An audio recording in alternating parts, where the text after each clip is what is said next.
Aujourd'hui, on tente de comprendre comment se réalise l'édition mensuelle de la Gazette. Bienvenue à cette rencontre.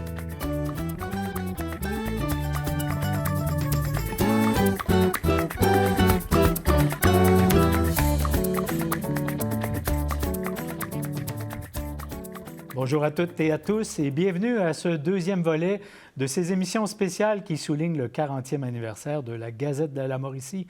Vous avez peut-être déjà vu le premier volet qui portait sur les visions des différentes directions générales à travers le temps. On aborde aujourd'hui une deuxième thématique, c'est-à-dire celle de la production d'un mensuel. Ça veut dire qu'il faut se renouveler mois après mois et on va tenter de voir quelle est la mécanique par laquelle cela se fait.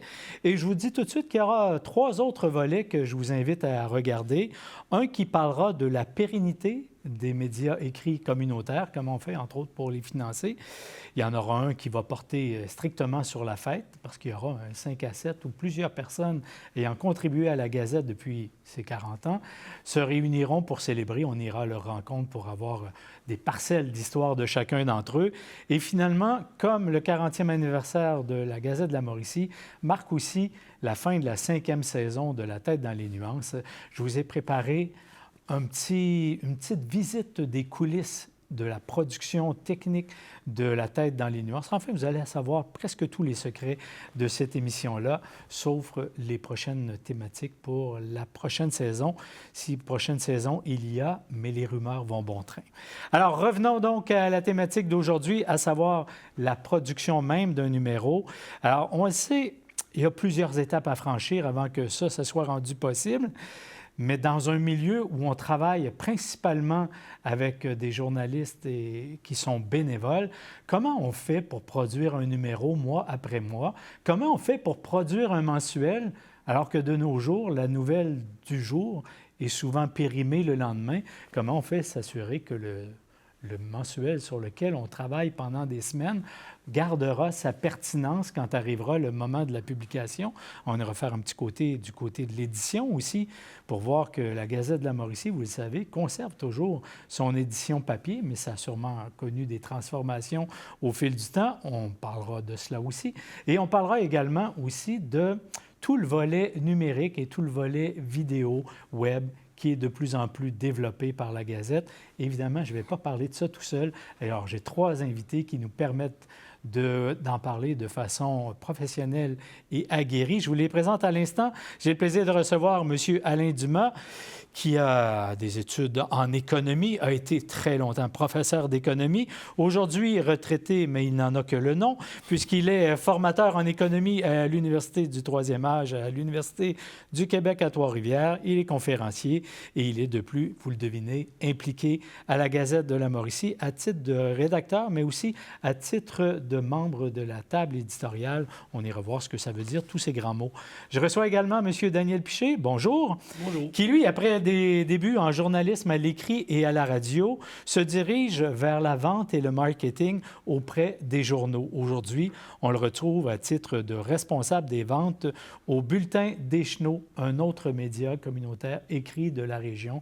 La Mauricie est vraiment très bien représentée au sein de l'association de tous ces médias écrits communautaires du Québec. Et enfin, troisième personne, David Leblanc, bonjour, qui est journaliste multiplateforme, si je pourrais dire, et qui s'intéresse, en plus de l'écrit, à toutes les plateformes médias web, à tout ce qui concerne la vidéo. Bref, on ira dans un monde plus moderne où le dinosaure que je suis fera ses premiers pas. Alors, messieurs, merci d'avoir accepté l'invitation.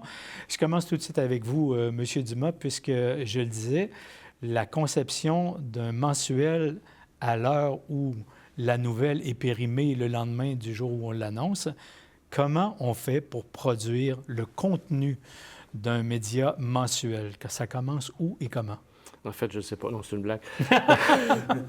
Je pense qu'il faut être à l'affût de l'actualité constamment, ce qui a toujours été mon cas, peu importe ce que je faisais dans la vie, dans les autres formes d'enseignement. Et aussi s'attarder à des sujets qui durent dans le temps, non pas l'actualité de la semaine. Et, par exemple, chez moi, j'ai une liste d'à peu près 2 pages de 8,5 par 11 de sujets, là, pour les futurs, ce sont des sujets qui vont durer dans le temps. Parfois, ils s'effacent parce qu'ils sont disparus complètement. D'autres fois, bien sûr, ils se prolongent. C'est bon, par exemple, la guerre commerciale de Trump, ça ne fait que commencer. C'est un sujet que j'ai déjà traité, par exemple, mais il se pourrait fort bien que j'y revienne dans quelques mois, etc., etc. Donc, c'est de creuser et les dessous de choses qui paraissent des fois un peu superficielles en termes d'actualité. C'est ça la différence. Et j'imagine que c'est ce qu'on demande à tous les collaborateurs qui viennent à la Gazette, d'avoir des sujets qui perdurent dans le temps, selon leur champ de compétences. Mais est-ce qu'il y a une thématique sur laquelle on aligne le mensuel à paraître? Ou bien chacun y va dans sa sphère de spécialité? Dans mon cas, je suis pas mal agent libre. Parce que... Sans compensation. Sans compensation, parce que c'est pour le moment, dans les différents thèmes, c'est sûr que l'économie, c'est quelque chose qui bouge énormément et rapidement.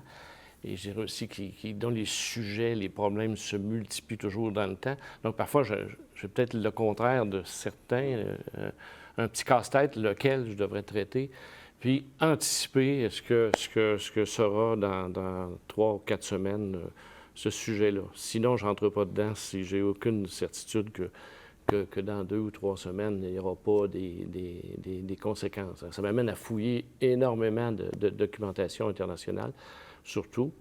Heureusement, il y a des très bonnes revues internationales qui traduisent des articles d'une quarantaine de périodiques dans le monde, etc.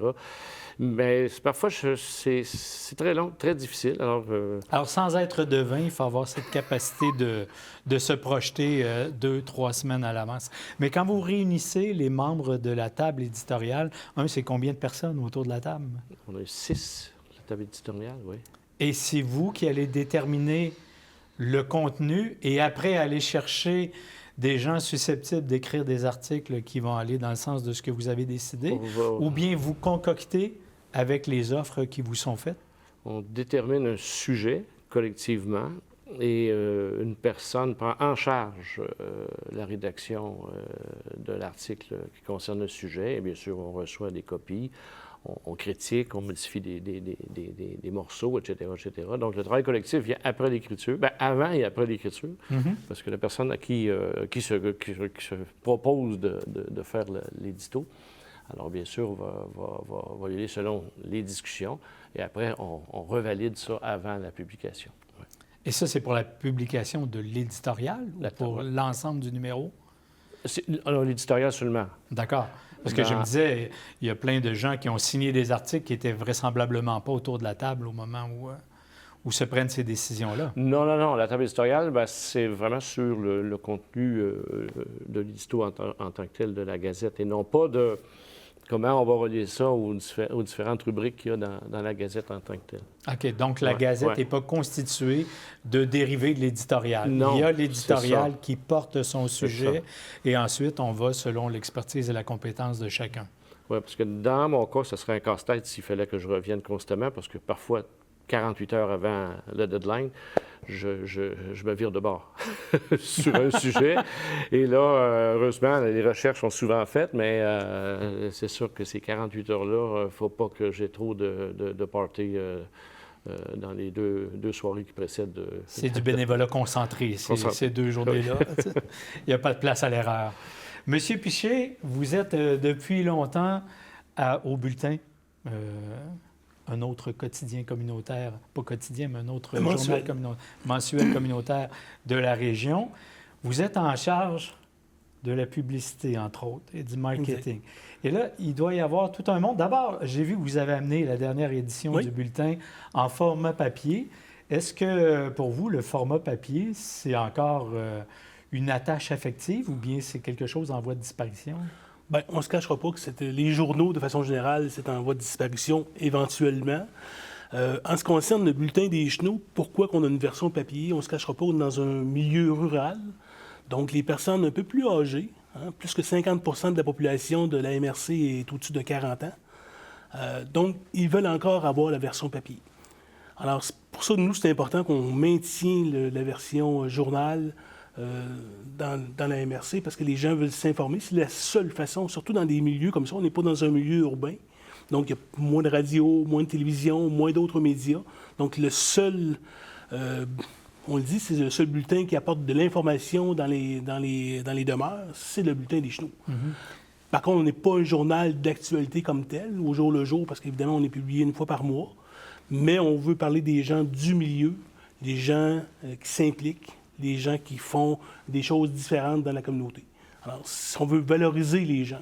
On fait un peu d'actualité, on couvre comme le Conseil des maires de la MRC, mais bon, on va aller chercher quelques informations qui vont être pertinentes, mais le reste du contenu du bulletin, c'est plus de parler des gens du milieu.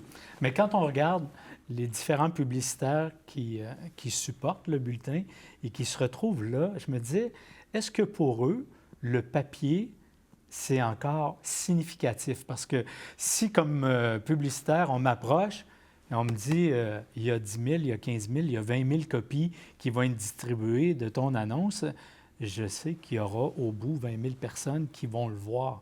Alors que peut-être les clics sur Internet, c'est quelque chose d'un peu plus abstrait. Exact. Est-ce que ça fait une différence dans le support? Est-ce que c'est plus facile de vendre une pub papier qu'une C'est-à-dire pub? que les annonceurs qui sont dans le bulletin des Chenaux, je te dirais la proportion des annonceurs, environ 60-65 % d'annonceurs qui sont du milieu communautaire et 30 à 35 % qui viennent du privé, donc les entreprises commerciales de la région de la MRC.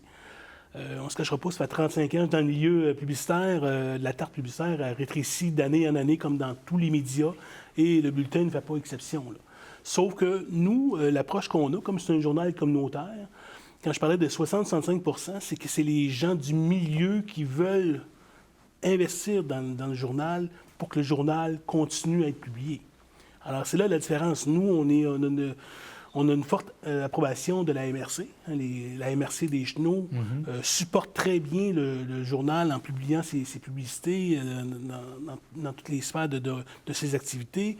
La CDC, la Corporation de développement communautaire de Deschenaux, qui est un partenaire très important, qui est vraiment impliqué parce que lui, il regroupe 35 organismes. Et ces gens-là veulent avoir un journal. Alors, nous, on parle d'eux, mais eux, en contrepartie, vont vouloir annoncer dans notre journal pour nous supporter. Donc, c'est une forme de publicité qu'eux trouvent intéressante. C'est un partenariat qui est là. Et le bulletin des Chenaux est en très bonne santé financière. On réussit à publier des journaux à tous les mois parce qu'on a une implication du milieu. Ça, c'est très important.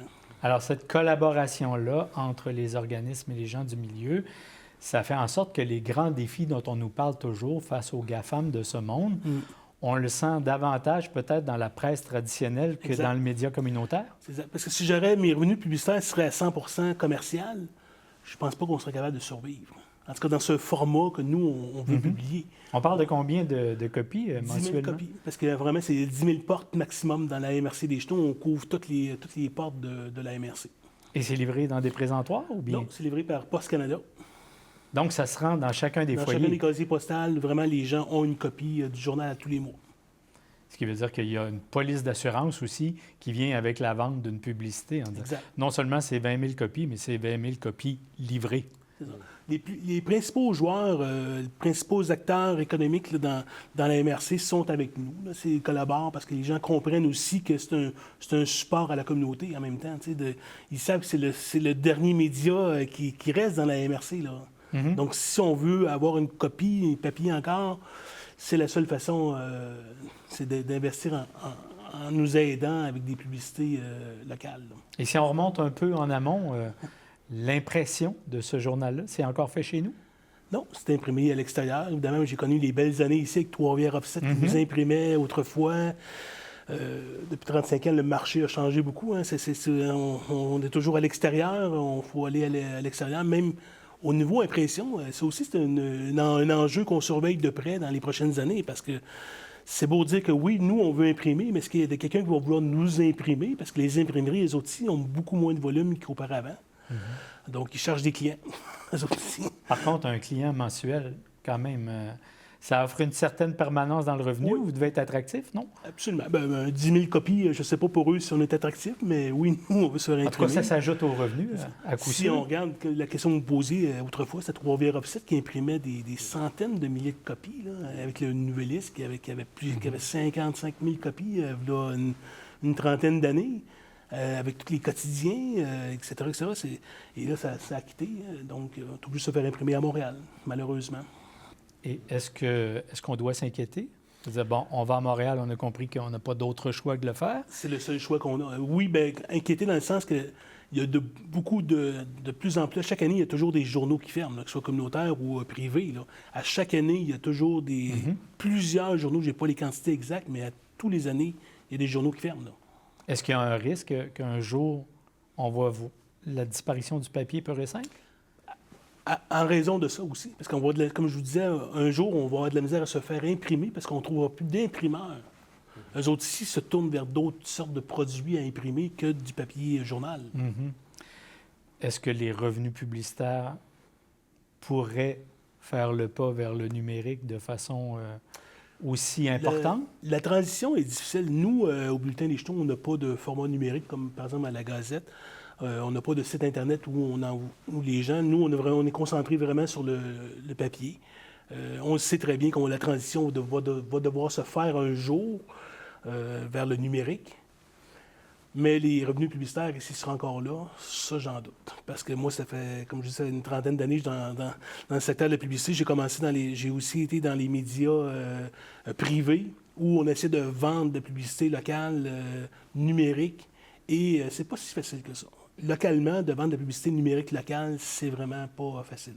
Est-ce que c'est une inquiétude chez les gens du bulletin ou bien on dit... Pour le moment, non, parce qu'on a un horizon quand même de quelques années devant nous qu'on est capable de continuer dans ce genre de format-là, de continuer à faire cette formule-là où on a une collaboration avec les gens du milieu. Comme je disais tantôt, la journée où on n'aura plus de collaboration, où les gens ne vont pas investir en publicité, en dollars payés au journal pour annoncer leur événement, là, ça va devenir inquiétant, bien sûr, parce que comme la proportion du communautaire par rapport au commercial régulier, chez nous, est plus grande. Là. Si, comme je disais, si on regarde d'autres journaux, des médias, des journaux, des hebdos de la région, où ils fonctionnent pratiquement à 100% avec du revenu publicitaire privé, eux autres sont plus inquiets parce que la tarte se diminue à chaque année. Puis les gens investissent beaucoup moins dans tous les médias confondus, là, traditionnels, on va parler. Là.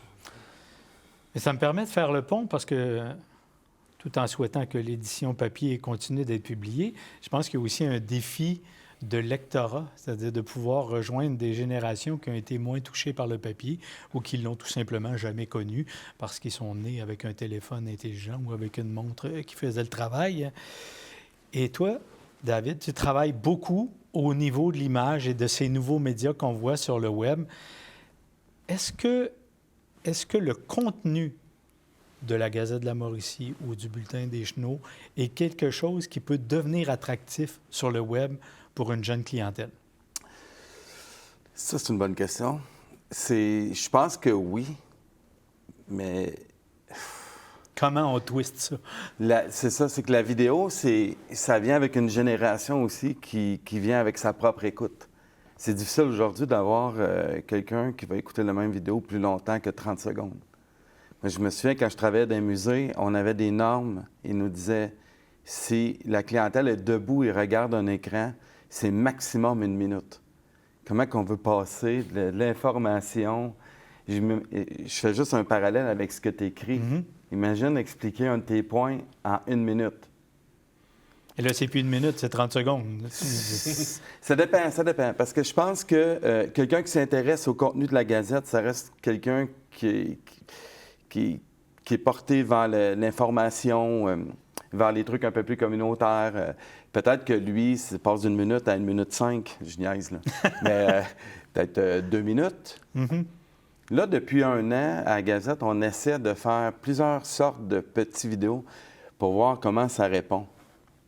Je pense que c'est avec le temps qu'on va trouver peut-être une facette ou quelque chose qui, ça, on va le sentir. Ah, ça fonctionne. Ça ressemble à quoi les formats qui sont tentés présentement? Là, on travaille souvent, on fait des capsules avec les gens qui font partie du 40e anniversaire.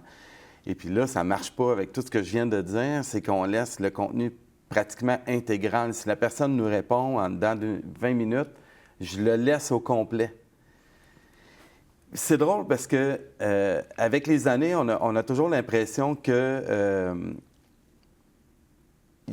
on dirait que les gens sont plus méfiants avec la vidéo maintenant. Avec l'intelligence artificielle qui s'en vient, ça va être... C'est un défi colossal. Hier, j'étais sur YouTube, puis j'ai eu une pub. C'était le premier ministre du Canada qui essayait de vendre des bitcoins. Mais moi, j'en revenais pas. Je me disais, c'est tellement bien fait. C'était crédible. Mais c'est n'importe quoi. Comment on va être capable de donner de l'information dans le futur avec ces nouvelles façons d'atteindre les gens? Parce que tantôt, vous avez parlé que le journal, il se retrouve dans boîte à mal. Nous autres, on se retrouve n'importe où quand on est sur le web. N'importe quand, n'importe où. Exact. Il n'y a pas de moment. Il n'y a pas de frontières non plus. Oui, le temps prend une toute autre dimension. Exactement. Puis tu sais, je travaille en vidéo, ça va faire presque 30 ans. J'ai pas TikTok. J'ai jamais installé TikTok. J'installe, tu sais, plusieurs... je vais consommer comme tout le monde de la télé en ligne, du YouTube, du Facebook. Je remarque les tendances vidéo, puis sont toutes pareilles. Des vidéos qui sont plus courtes, j'ai l'impression que le nombre de clics est pas mal plus haut. Est-ce que ça veut dire que c'est des vraies personnes avec les fermes ils appellent ça des skybots, là, qui vont faire monter des algorithmes? Oui, des robots. Ouais. Mais si on parle des stories, des reels, des TikTok de ce monde, est-ce que c'est vraiment un médium par lequel on peut passer du contenu, ou bien c'est un médium par lequel on crée une accroche ou on tente de créer une accroche pour amener celui ou celle qui l'a visualisé à venir consulter du contenu plus étoffé et là, lire les articles d'Alain? Hein? J'aurais tendance à voir ça comme un hameçon. La vidéo, c'est carrément un hameçon. Il ne faut pas s'empêcher de faire du contenu qui est étoffé ou qui a des longues explications sur des sujets X, Y, Z, mais la vidéo, ça reste quand même une porte d'entrée. Puis, je pense même que savoir bien l'utiliser, ça peut peut-être amener plus de gens à regarder ou à prendre une copie papier. Parce que souvent, je vais faire un micro-reportage, puis après ça, je vais l'associer à un article. Je vais l'associer à un article. Le contenu, il est plus étoffé dans l'article. En vidéo, je vais couper des bouts. Oui, Alain? Il m'est venu un flash. On se souvient quand le livre électronique est sorti, on a dit que ce serait la disparition du livre papier en 5-6 ans. Et ça fait déjà, à ma foi, 15 ans au moins. Et c'est plutôt la disparition des tablettes tablettes qui est arrivée, effectivement.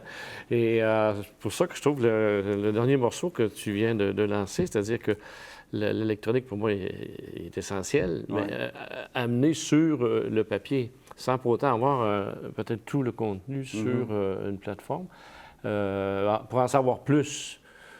Parce que, bon, on sait que la Gazette n'a plus les moyens de publier la quantité de... Parce que moi, on me dit souvent, « Hey, au métro, là, il arrive le mercredi, puis le mercredi soir, il n'y en a plus. » Puis les gens, ils me demandent, « Bien, ils vont écouter. » Et on a pourtant augmenté le tirage. Eh oui, c'est ça, c'est intéressant. Il y a quand même il y a comme une demande. Paradoxe un petit peu avec ce que tu as mentionné, ça, c'est encore plus intéressant. Ouais. Parlant de ce paradoxe pour la version papier, est-ce qu'il y a le paradoxe aussi, quand on va rencontrer quelqu'un pour lui vendre une publicité, est-ce que vous vous faites demander, est-ce qu'il y a une publicité web qui suit ça? Malheureusement, non. Ah, bien, heureusement pour vous, puisque vous ne seriez pas en mesure d'offrir le produit. C'est une bonne question, actuellement. mais je sais que l'enjeu dans d'autres médias, c'est de vendre vraiment un combo, vendre la publicité en combo. Moi, de mon côté, au niveau du bulletin, c'est une question qui n'est jamais ou rarement posée, et, parce que je n'ai pas le produit à offrir non plus. J'en suis content. Mais tantôt, ce qui est dans la vidéo, ce qui me préoccupe beaucoup pour l'avenir, ça va être comment on va pouvoir différencier le vrai du faux. Ça, moi, là, ça me préoccupe énormément dans le futur. Parce qu'on en voit tellement de vidéos. Comment on fait pour authentifier une vidéo? Elle est produite localement, mais bon, elle est signée, mais comment que le lecteur, comment que l'auditeur, comment on va faire pour la valider? Hey, c'est... T'avais l'air d'avoir la réponse. Oui. Moi, dans ce temps-ci, je suis complètement là-dedans, là, mais de façon comme démesurée. Là. Quand on a l'œil, je fais une mini-parenthèse. Là, longtemps dans ma vie, j'ai travaillé dans une espèce de chaire de recherche de vidéos paranormales. Il fallait que je regarde si c'était des fakes ou des vraies vidéos. Okay. Tu sais, j'étais juste de la curiosité, là. Mais aujourd'hui, c'est encore le même phénomène. Comment on fait pour vérifier si un data numérique est falsifié? Il y a plein de manières. De un, à chaque fois qu'on sauvegarde un fichier, dans son fichier source, il y a une signature qui se fait. Si ça a été fait avec un logiciel, ils vont cacher à l'intérieur. Ils vont cacher leur empreinte digitale. C'est pas ça, là, mais on est capable de le voir. Ouais. Exactement. Sauf que là, avec les data centers qu'on connaît aujourd'hui, où tu as, je ne sais pas, au moins 100 000 GPU qui peuvent te faire des vidéos sur Zelensky, XYZ en Russie, ça va être pratiquement impossible. Je ne sais pas où on s'en va avec ça. En même temps, je t'écoute et je me dis, ça a l'air possible, mais pas pour le commun des mortels. Il faut vraiment comprendre, connaître le langage. Ça prend la culture générale. Ça prend... il faut être intéressé au monde. Si tu prends quelqu'un qui n'a pas d'éducation, puis là, je pointe personne, là, mais quelqu'un qui n'a pas d'éducation, là, il embarque là-dedans, là, c'est hallucinant. Juste sur Facebook, il y a une page web, ça s'appelle La Vigile conspirationniste. Ah, si tu le connais. Si on voit les vidéos qui se promènent là-dessus avec des genre 10 000 commentaires sur ce que Poutine a dit ou... qui n'a pas vraiment dit. On n'ira pas là. On va revenir à la Gazette. Notre contenu est plus simple. Mais ouais. Est-ce que vous avez une crainte? Bien, le lien que je voulais faire, c'est que, évidemment, quand on a une nouvelle dans un journal écrit, elle me semble plus crédible. Alors qu'une vidéo, elle est crédible, mais là, maintenant, en 2025, on se pose toujours la question, est-ce qu'elle est vraie ou pas vraie? Tandis qu'un article dans un journal, dans un média écrit, assurément qu'elle est crédible, parce qu'on ne peut pas faire du fake news avec en tout cas, les sources pour se plaindre sont claires.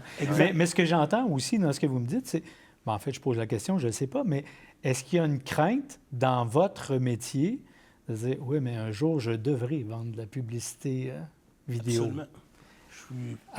Avec un intérêt. Je suis plus sur le bord de la retraite, mais éventuellement, dans quelques années... D'ailleurs, les représentants publicitaires sont en voie de disparition, là, honnêtement. On est en voie de disparition. On est rendu dans les médias, sont plus à la recherche vraiment de représentants sur la route. Des représentants sur la route, il n'y en a pratiquement plus.